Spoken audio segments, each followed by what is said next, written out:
bien-aimé avait une vision de fertile. J'ai dit au nom de Jésus-Christ la suite. Il a remis le sol au tas des pierres et y mit un plan délicieux. Il bâtit une tour au milieu d'elle et y creusa aussi une cuve. Puis il espéra qu'elle produirait de bons raisins en un produit de mauvais.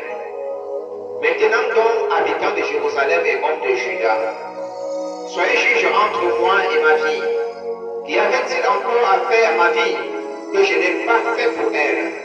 Pourquoi, quand j'ai espéré qu'elle produirait de bons raisins, en a-t-elle produit de mauvais? Je vous dirai maintenant ce que je vais faire à ma vie.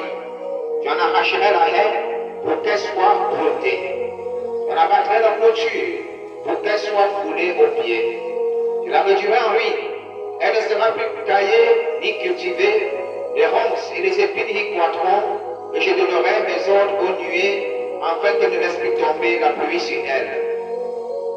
La vie de l'Éternel des armées, c'est la maison d'Israël. Et les hommes de Juda, c'est le plan qu'il chérissait.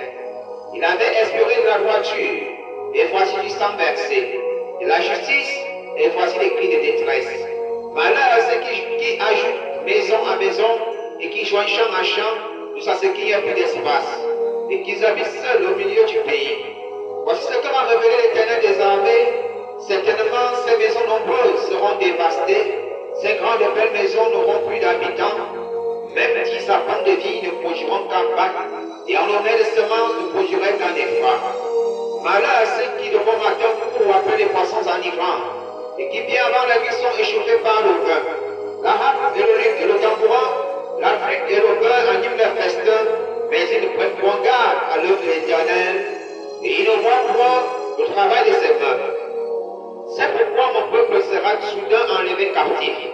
Sa noblesse mourra de faim, et sa multitude sera desséchée par la soif. C'est pourquoi le séjour des morts ouvre sa bouche et élargit sa gueule contre mesure. Alors descend la magnificence et la richesse de Sion et sa cour brillante et joyeuse. Les petits seront abattus, les grands seront humiliés, et les regards des autres seront abaissés. L'Éternel des armées sera élevé par le jugement, et le Dieu saint sera sanctifié par la justice. Des brebis paîtront comme sur leur pâturage, et des étrangers dévoreront les possessions ruinées des riches. Malheur à ceux qui tirent l'iniquité avec les cordes du vice, et le péché comme avec les traits d'un char, et qui disent qu'il accélère son œuvre, afin que nous la voyons. Que le décret du Saint d'Israël arrive, que ses études, afin que nous le connaissions. Malheur à ceux qui appellent le mal bien, le bien mal, qui changent les ténèbres en lumière, et la lumière en ténèbres, qui changent l'amertume en douceur, et la douceur en amertume. Malheur à ceux qui se croient sages et intelligents. Malheur à ceux qui sont sages à leurs yeux et qui se croient intelligents.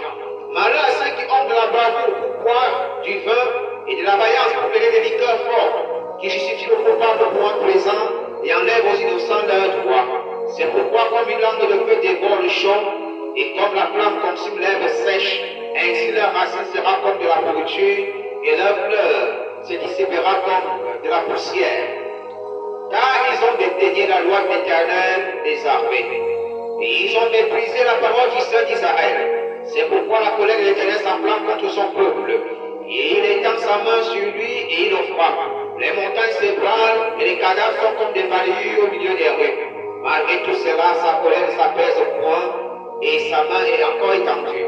Il élève une bannière pour les peuples lointains, et il en cible un des extrémités de la terre, et voici, il arrive avec promptitude et légèreté, nul n'est fatigué, nul ne chancelle de lassitude, personne ne sommeille ni ne dort. Aucun n'a la ceinture de ses reins détachée, ni la courroie de ses souliers rompue. Ses plaies sont aiguës, et tous ses arcs tendus, les sabots de ses cheveux ressemblent à des cailloux, et les roues de ses chars à un tourbillon. Son rugissement est comme celui d'une lionne, et le rugit comme des lionceaux ivres. Et il saisit la proie, il l'emporte, et personne ne vient au secours. En ces jours, il y aura près de lui un rugissement comme celui d'une tempête sur mer. En regardant la terre, on ne verra que ténèbres, avec des alternatives d'angoisse et d'espérance. Au ciel, l'obscurité régnera.